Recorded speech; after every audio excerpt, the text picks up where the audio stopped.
Students get feedback about their work and often don't understand why they get the grade they received. In this video, we will look at written work and compare it to an order for a hamburger. At the end of this video, we hope you will take the information and apply it so you can earn the grades you want.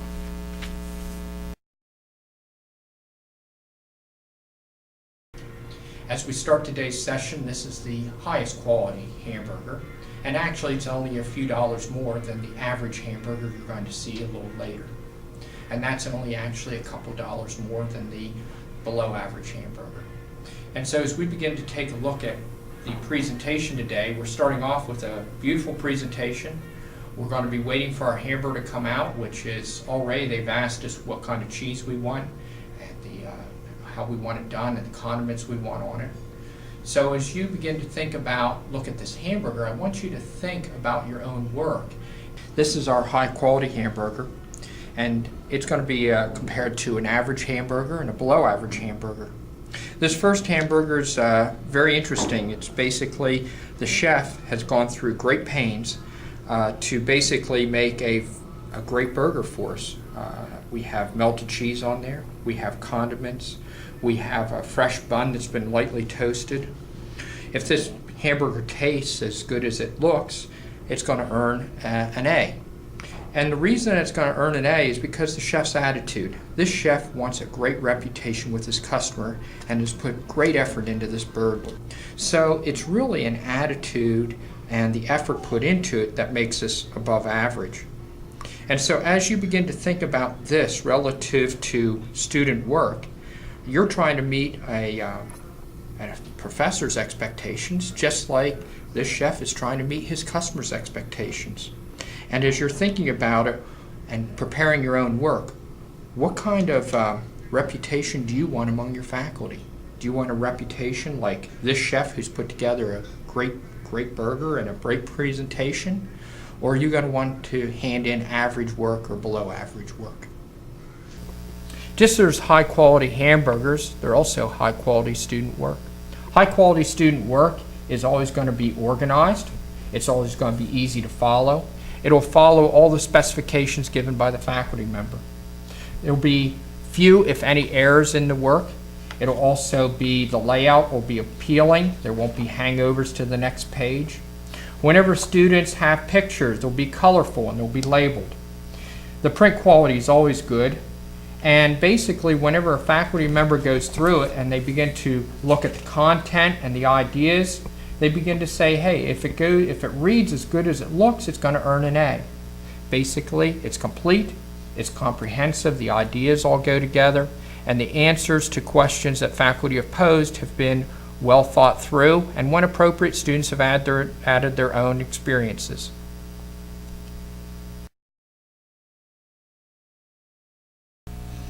Here's our second burger. It comes wrapped in paper. It's got some pieces hanging out. It's assembled properly. It has some sauce kind of all over it. It's okay. It tastes okay. I can get one pretty much in every city in the United States. It's about average. You like a C paper.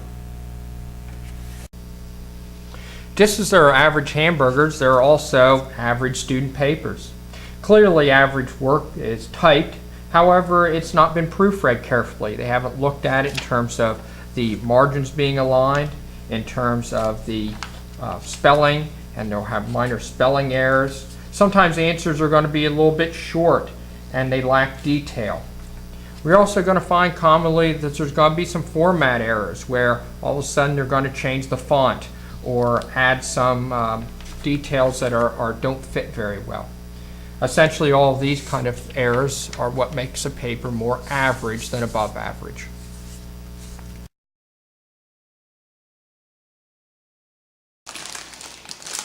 Here's a hamburger that I just bought.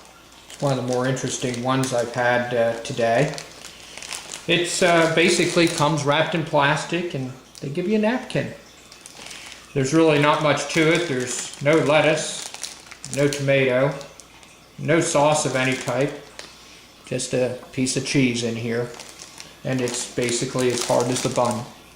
I just had a companion to this. It wasn't very good. It was soggy once they get microwaved enough. And this one is still pretty cold. So I figure this one's going to have to go back to the cook and we'll see what he says.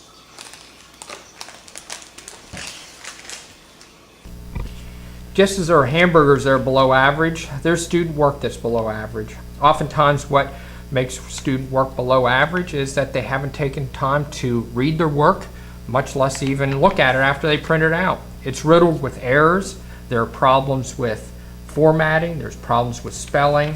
There's even times where they don't even have their pages in the right order and they're upside down.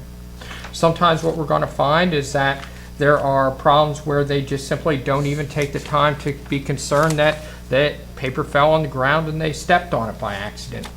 So essentially when students have obviously spent little time on it, where it's just sloppy and they didn't care, there is going to be a below average grade. And so if they got a passing grade at all, it would be generous.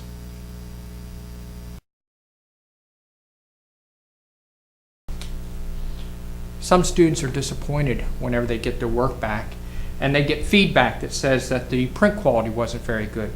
They'll oftentimes respond by saying, but I couldn't get to the library to print it out. This is as good as I could do. Some students will see that the detail on the paper, the content wasn't very good. And they'll say, but I don't have any experiences to share and this was all I could do. The reality is that that's much like a cook who's making a hamburger and sends it out to a customer and it's cold. The customer's dissatisfied. As a result, they send it back to the kitchen and the cook says, oh, well, I'm going to throw it in the microwave and cook it up. So you put it in for another minute and he comes back and he takes the hamburger out and sends it out to the customer, says there's a hotter hamburger. Doesn't make for necessarily a better product. And the reality is that that's the way your work goes. In terms of your work, whenever you hand it in to faculty, you're looking for them to give you feedback. You have to recognize the automotive industry is a competitive industry. And in a retail setting, the customer will shop many dealerships, but they'll only buy one car. And as a result, when you're getting feedback from faculty, that feedback is to basically help you to continuously improve so that you can be more competitive in the automotive industry that you're going to enter as a manager.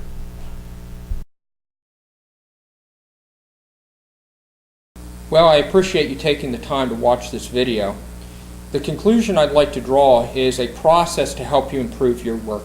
One of the first steps of doing that is to plan ahead and think about the due dates that are coming up. If your due date is a few days from now, you need to start immediately on your work, but you do not want to wait until the last minute to start doing your work.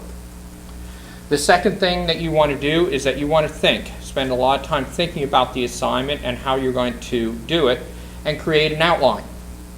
That's going to be followed by typing up your first draft. So once you have your outline, type your draft up, and then a key point is after your draft, reread your work and make sure that you covered all the details in the assignment. The next step is a unique one. I want you to take and let some time pass. Think about your work. Think about your work and how you can maybe do it better. Can you create a better product? Did you do a good enough job? Once you've had a little bit of time pass, which could be a few hours to a couple days, then we're going to go out and print out a draft and reread your work.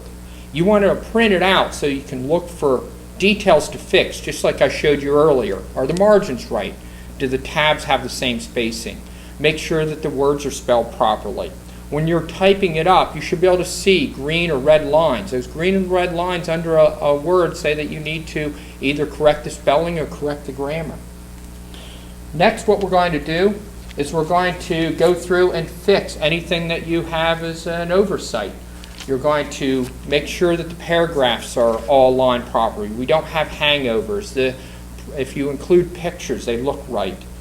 They're in the right position and they're marked properly. Then you're going to go through and submit your final copy in however your instructor has prescribed. That could be on an online learning system. It might be to hand it in during class the next time. Ultimately, once you're done with this process, you should then go through and repeat it over and over again. What you're trying to do is that you're trying to repeat this process quickly in the future.